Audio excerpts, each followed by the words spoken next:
Welcome back to Carneades.org. Today we're going to be continuing with our series, Democracy and Development, confronting a central ethical dilemma of international development with lessons from Rwanda and the Gambia.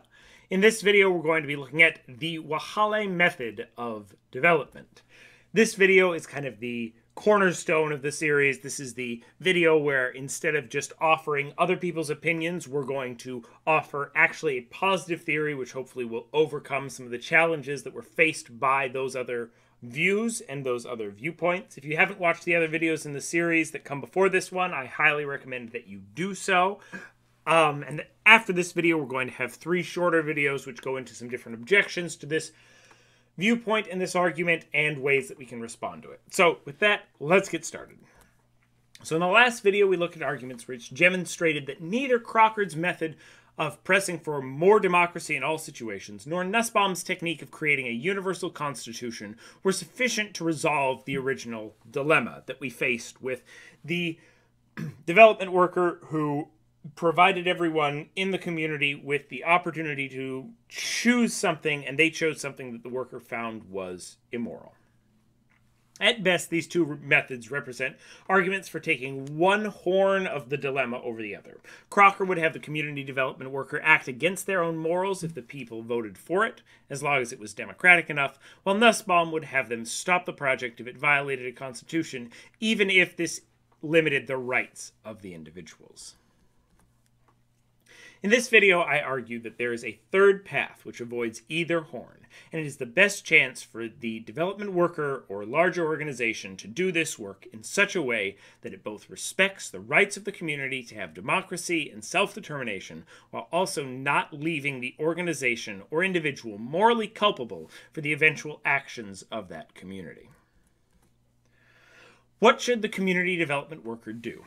I think that they should not have ended up in this role in the first place. Goulet cast the external worker as a facilitator, not a leader of change. But even in the role of facilitator seems to me to retain too much power, and therefore leaves the external actor responsible for the actions of the community. If they're morally culpable, they're going to end up in this dilemma. However, they can avoid some of that culpability. They can promote democracy without ending up in this situation. Instead of acting as a facilitator, they should act as a teacher, not in the sense of one that prescribes the right way to do something, but in the sense of one that provides the tools of deliberative democracy for others to use if they choose to. The worker should build the capacity of the community to craft their own participatory events, but step aside and let members of the community actually lead those events. The worker should educate the community about their own morals, but in the spirit of sharing their ethics and learning about the ethical beliefs of the community, not to force them to act in a particular way. If the community chooses to act in a way which the worker thinks is unethical, they have no more power to stop the process, and so the ethical responsibility for the actions rests solely on the shoulders of the community. This absolves the worker of ethical responsibility for the actions of the community takes, while retaining the uninfluenced participatory nature of the process. Before extrapolating on the specifics of this process and the kind of 3 basic principles that we're going to follow, let me tell you what Waxaale means. This is a word in Wolof, which signifies the process of bargaining or haggling over the price of something. It might seem confrontational, especially to an outsider, but it is exactly the opposite. It's the process of building relationships and telling stories. When you Waxaale, you greet the other person. You hear about how they're doing, how their family is. You might discuss how your family has fallen on hard times, or how you're doing very well. You talk about how much you value what's being sold or bought, about where it came from, and what it's going to be used for. Eventually, a price is arrived at, but this is generally an afterthought, as what really mattered was the time you spent with the other person. If you learned that they may have fallen on hard times, you might pay more. If you learned that they're doing well, you might pay less. You might pay more if you learned that the good is particularly unique, or less if you found some flaw in it. There are always inherent power dynamics which underpin these conversations, but the buyer can always just walk away, and the seller can always just raise the price or refuse to sell. The two people have a common goal, ostensibly the end of making a sale, but truly the goal is building the relationship through a conversation.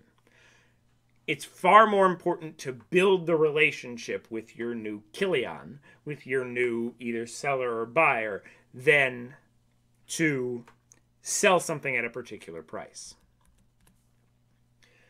So, there are 3 principles we're going to look at that are part of that Waxaale method that are important for how to do development ethically under this framework.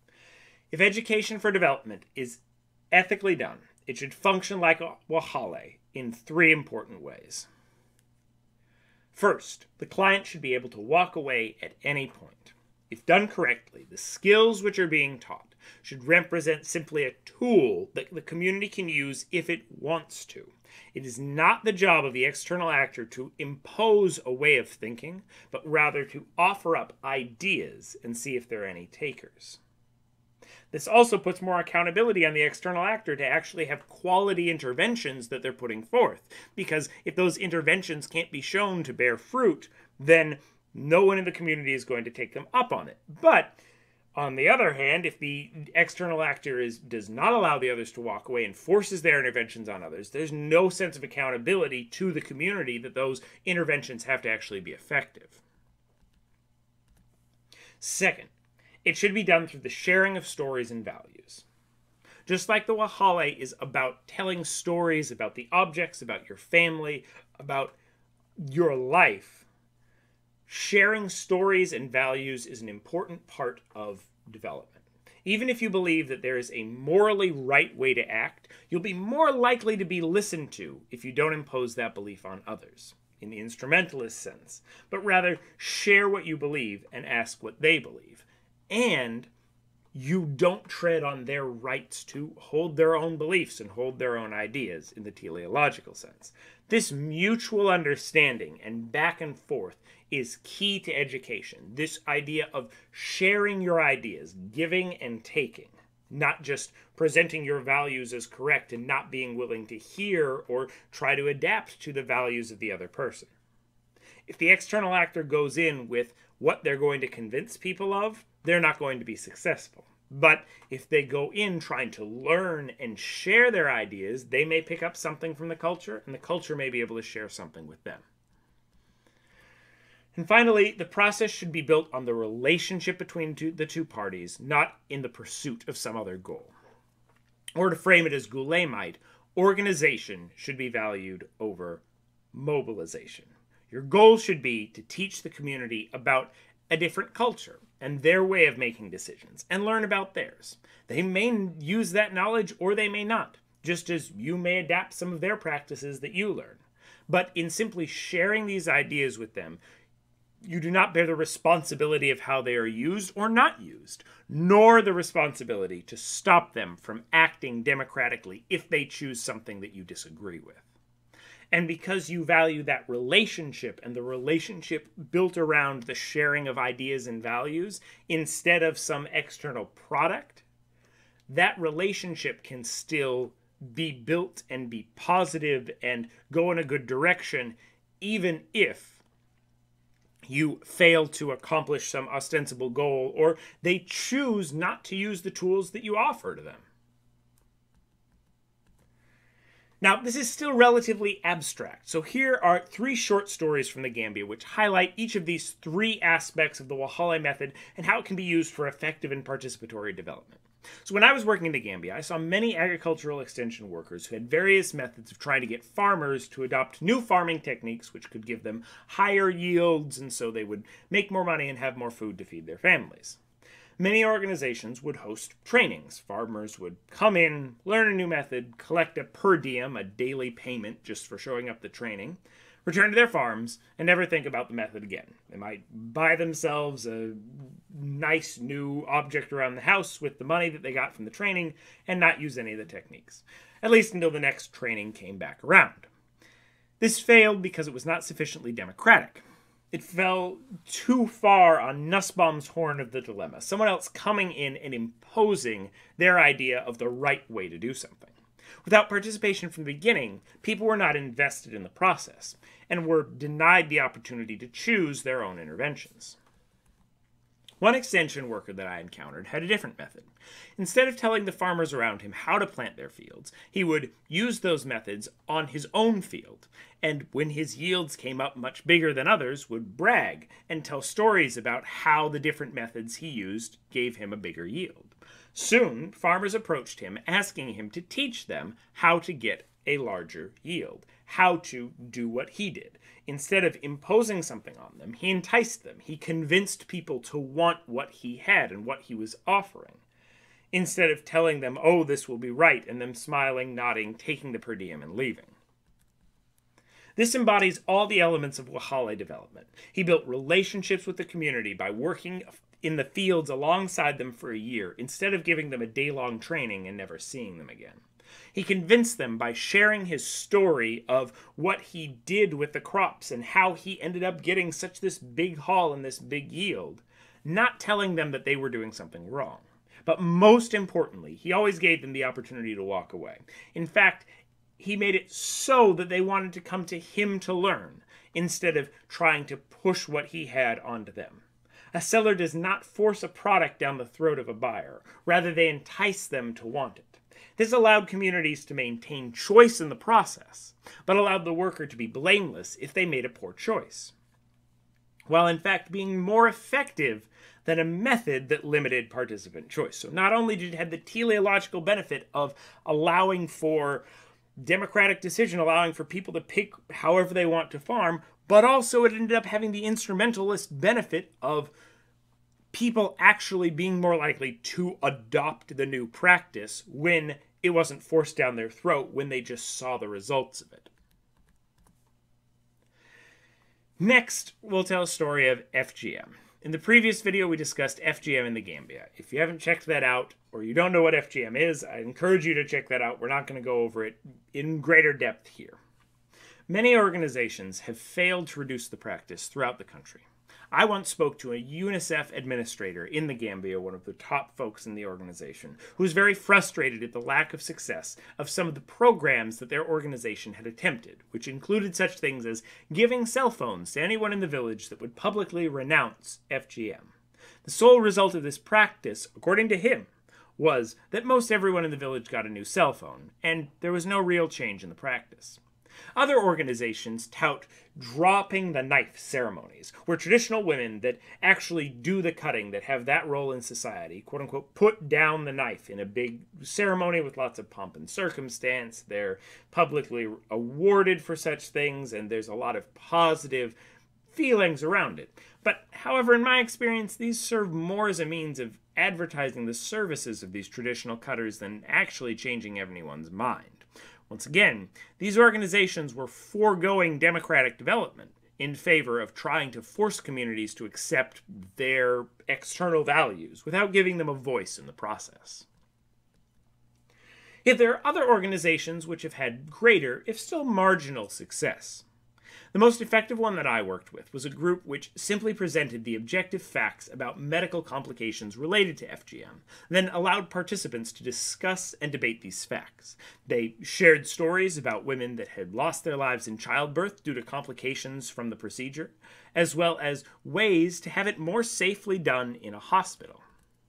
They focused on educating people and letting them make their own decisions. They didn't omit stories of safer ways to do the practice in an attempt to scare the communities to stop the practice completely. Their goal was not to change minds, but rather to teach and share information and then let the people decide how to act. By sharing stories and values, this organization embodied one of the key principles of Waxaale development. The organization allowed communities to make their own choices and would not stop them or pull funding if they chose to continue the practice. This program fell neither on the horn of enabling what they considered an immoral practice, nor on the horn of preventing a community from acting fully democratically, because they were simply educating them, and educating them honestly, not educating them with a particular tilt or a particular bias or view. Finally, I knew a development worker that hosted a nationwide talk radio show in the Gambia for years, during a time when freedom of speech in the press was strictly limited by Yahya Jammeh that you see over there. And you could be imprisoned or even killed for speaking out against the regime. They had a close relationship with the station managers, and because of that relationship, they were allowed to bring on guests to discuss more controversial topics in politics and development. They did shows on the best way to enact development, and highlighted various projects going on around the country. Because they spent time with the Gambians that ran the station, and built a strong connection, those station managers were willing to take a risk and allow topics to be discussed which might otherwise have been banned. This embodied Waxaale development in all three aspects. By hosting a radio show which educated people about their options, they let them walk away at any time, instead of forcing particular programs on people. They treated it like a sale, like a bargain, as opposed to an imposition on a community. Anyone could take advantage of the programs which were promoted, or simply ignore them. They didn't dictate what was right or wrong in the program, but rather shared stories about projects which had a range of outcomes, and let the guests share their own values from Gambian and external perspectives as well about what they had learned. But most importantly, because their relationship was always most important and more important than the content of the show, they knew that if something came up that the station didn't want them to talk about, they wouldn't. In the same way that they knew that the station would not ask them, precisely because of that relationship, because the relationship was valued over the content of the program. When they passed the radio show along to another host, they tried to cover some of the same topics, but were quickly forced off the air, and the radio program was shortly discontinued afterward, unfortunately. Specifically because they didn't appreciate the importance of making the relationships more important than the content of the program. If you focus on mobilization over organization, you may be forced to choose between respecting the democratically chosen intervention and accomplishing your goal. But if your goal is to organize a community enough so it can make its own choices, you won't be faced with this dilemma, because your goal is to build the relationship with the community and build the capacity of the community. Whatever choices they make after that are for them to make, not for you to make. Waxaale development need not be limited to the smaller, grassroots scope of development. It can be applied to larger development projects at the countrywide level as well. Instead of a village or a community sharing with a single worker, an entire country can share with a large multinational like the World Bank. The main change in these is that these relationships are more difficult to build, as leadership often changes in these organizations and in these countries, and just because you have a close relationship with one leader, you might not have a close relationship with another. But the importance of being able to walk away and sharing ideas and values remains. If the country has simply provided policy tools that it may use and implement, or may not, their actions will not be beholden to foreign powers, increasing public confidence in local participation in the government, as well as the likelihood that these policy tools will actually be implemented, and if they are implemented, that they will actually be enforced, since people will feel like it's their own government that's implementing these laws, not some external force. If values and information are shared between large organizations and countries, those countries may be able to better choose which international donors best align with their priorities, and multilateral organizations may not pressure countries to, say, as we heard in the last video, enact sweeping political and economic reform in the middle of a civil war. Speaking of sweeping political and economic reform in the middle of a civil war, Rwanda. I'm going to continue the presentation of this theory with two more stories which illustrate how this method can be applied to a larger scope. So the last three stories were more focused on the small scope. These couple stories will be focused on the larger scope.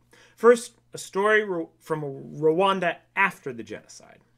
Both before and after the genocide, Rwanda received a large amount of aid. According to Alain Hassan, Rwanda had the largest concentration of foreign experts per square kilometer in continental Africa in the late 1980s, in the decade before the genocide. The net overseas development assistance, or ODA, per capita is currently twice what it was during that period. So twice what it was when they had a higher concentration of foreign experts per kilometer than anywhere else in continental Africa. As we saw in a story from the previous video, the attempts of these foreign powers to control the government were some of the factors which contributed to the eventual genocide. However, Well, before the genocide, Rwanda had little control over its development priorities. It currently is cited as having high levels of ownership over its policies, both in the academic literature on the topic and on metrics put out by the World Bank and the OECD. According to Haslakog et al., instead of donors drafting policies and pushing them on the government drafts the policies and then proposes them to whichever donors it thinks would be amenable to those ideas. If a particular donor doesn't like a policy, the government simply finds another donor that does. Several authors, Zorbas, Heyman, and so on, cite the government's understanding of the goals of these multilateral donors and their ability to frame policies in a way that appeal to particular donors as some of the key reasons for this ability to maintain policy independence. With both a wide range of donors to choose from and the understanding of what particular donors are looking for, the government is able to pitch the right ideas to the right groups. Once again, the ability to walk away and walk to someone else is important, and the ability to share and understand ideas and values is important. Without either of those, the government loses its ability to have its policy independence and to therefore do democratically chosen policies within the country. This utilizes the Waxaale method of development as it is driven by the sharing of values as well as the ability to walk away. The sharing of values by the donors lets the Rwandan government understand what each donor is looking for. The ability of the Rwandan government officials to walk away from a donor's proposal that they disagree with prevents them from being forced into programs or projects which are against the wishes of their people and wouldn't be implemented well. The Waxaale method, therefore, avoids the original dilemma by allowing for the government to remain participatory without forcing large organizations to fund projects that they disagree with morally. 4 days after the end of the Rwandan genocide, in July of 1994, on the other side of the continent, the government of the Gambia was taken over in a bloodless coup by a man who had come to be known as His Excellency Sheikh Professor Alhaji Dr. Yahya A.J.J. Jammeh Babali Mansa. Babali Mansa means conqueror of rivers, if you're curious, despite a title he gave himself despite, as mentioned earlier, there still being no bridges on the River Gambia. Jammeh claimed that he would rule for 1 billion years, that he could cure AIDS with herbal remedies, and that he would personally slit the throats of every gay man in the country. He suppressed free speech and a free press during his rule. He jailed, tortured, and killed political opponents, journalists, and citizens that criticized him in any way. He ordered police to arrest and shoot crowds of peaceful protesters and fired Supreme Court justices that gave stays of his execution orders. In late 2016 and early 2017, his own hubris and some Waxaale development on the part of his opponents would lead to an amazing revolution. Jammeh had won every single election since taking power by increasingly large margins, by dividing the opposition between many smaller parties. But 6 months before the 2016 election, he put Ousseynou Darbo, a human rights lawyer and the leader of the main opposition party, in jail. He increased the tariffs to register presidential candidates and created a quote-unquote uncheatable marble system for voting because he was so confident he would win. However, with the main opposition leader in jail and with the parties facing a higher price to register candidates, all but one of the opposition parties banded together behind a single coalition candidate, Adama Barrow. Everyone still expected Jammeh to win, but as the election results were announced on local television, the public was surprised to hear that Jammeh was losing in almost every district. Right before the final results were announced on television, the television was shut down, internet access and international calls had been shut down for the entire election. But to everyone's surprise, after hours of tense radio silence, the Electoral Commission announced that Barrow had won, and more importantly, that Jammeh had conceded. For 1 week, the country celebrated, while Jammeh promoted military officers and had the army build defensive positions on every street corner. Then, once his forces were in place, he took back his agreement to accept the results and called for new elections. At this point, the country was on the verge of civil war. Jammeh's hubris had led to his loss at the polls, but only with some Waxaale development would the international community and the coalition avoid bloodshed. During the following months of uncertainty, the leaders of the coalition managed both the people and in the country and the international partners with expert Waxaale. They appealed to the international organization most likely to help them because of an understanding of values. This was the Economic Community of West African States, also known as ECOWAS, because they knew the stories of its members, with the goal of keeping peace in the region. Macky Sall, the president of Senegal, wanted Jammeh out because Jammeh was funding the rebels south of Senegal. Muhammadu Buhari, the president of Nigeria, had just become the first challenger to defeat an incumbent in Nigeria's history and was for promoting more democracy within the area. On the other side, instead of invading, the international community listened to the story of those leaders who said they did not want a military intervention, at least until Jammeh's term was up, in order to build support amongst the people and prevent fighting. Without the coalition being educated about the international community's goals, or the international community understanding the goals of the coalition, bloodshed was almost certain. In the other direction, the coalition used the strength of their relationships with the people to keep them from rising up, understanding that the international community would treat a civil war much differently than a single dictator refusing to give up power. Had they not had those relationships with the community and valued that relationship over what was going to happen, there might have been fighting. There might have been a civil war. By the time of Barrow's inauguration, the support at home was sufficient for the coalition to ask for ECOWAS troops to come in and remove Jammeh.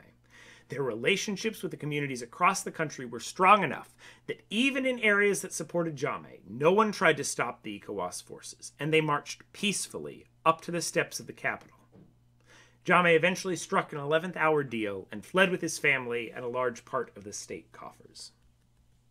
Had the international community chosen to enforce rights without the consent of the people, a war could easily have begun. However, the community simply let the people take matters into their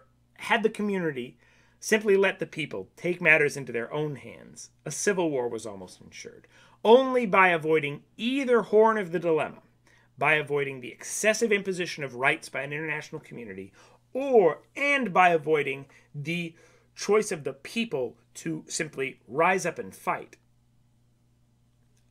This was resolved peacefully through Waxaale, through understanding, through relationships with the people and the community of the country, and through the shared understanding of values that the coalition government and the international community had.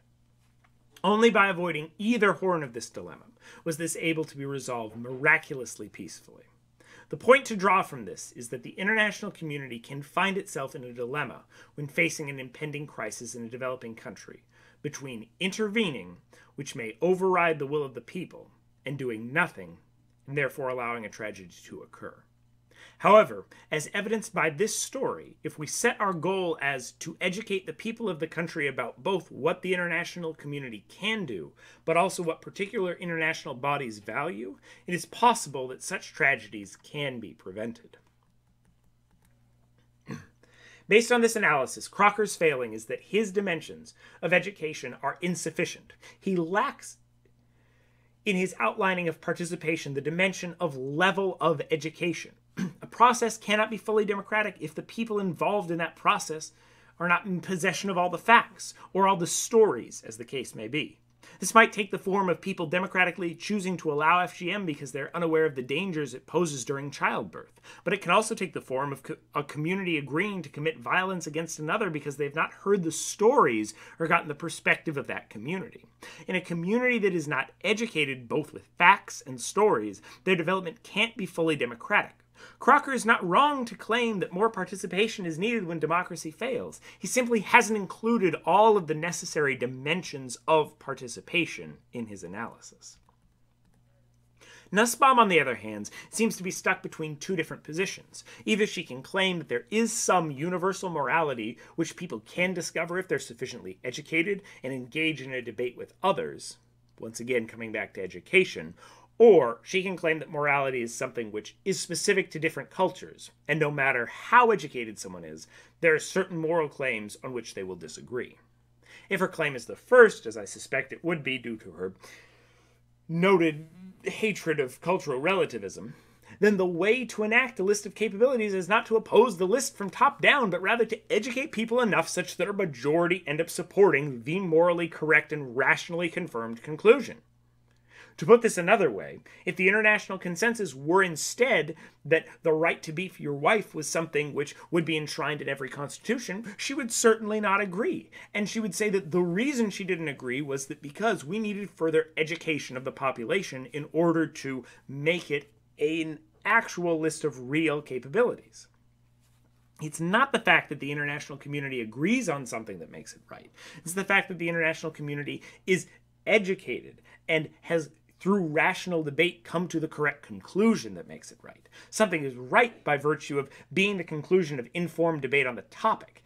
In the face of a world where wife-beating was the majority of opinion, I would expect Nussbaum to argue for further education of those countries which formed that majority, possibly in the form of sharing the stories of those women who were abused. It will take longer to do this throughout the world, certainly, and who knows if we will ever reach a universal consensus on human rights issues or these things. But the only way we can get there is through education, not by imposing rights from top down in this colonialist mindset. If she's claiming the second, that though this is unlikely, as she's often rails against cultural relativism, there's no reason for us to accept one morality over another, and therefore a constitution wouldn't be warranted in the first place. From this, we can conclude that Waxaale education is not only more effective than an imposed constitution, but it's going to respect the participation in development of all countries involved. Whew, that was quite a video. That was the Waxaale method of development. Next up, we have 3 short videos where we're going to tackle 3 different directions that objections can come from. There's going to be about 2 objections in each of the videos. We'll look at the isolationist objections and some responses to those. We'll look at some colonialist objections and responses to those, and some Boko Haram objections and responses to those. Whew, thank you for sticking with me for the whole of this video. Like I said at the beginning of this series, this is something that I care about and I think is important, and I think it's important for us to take these complicated philosophical, ethical issues and actually see how they can be put into practice in the field. Thanks for watching. Watch this video and more here at Carneades.org, and stay skeptical, everybody.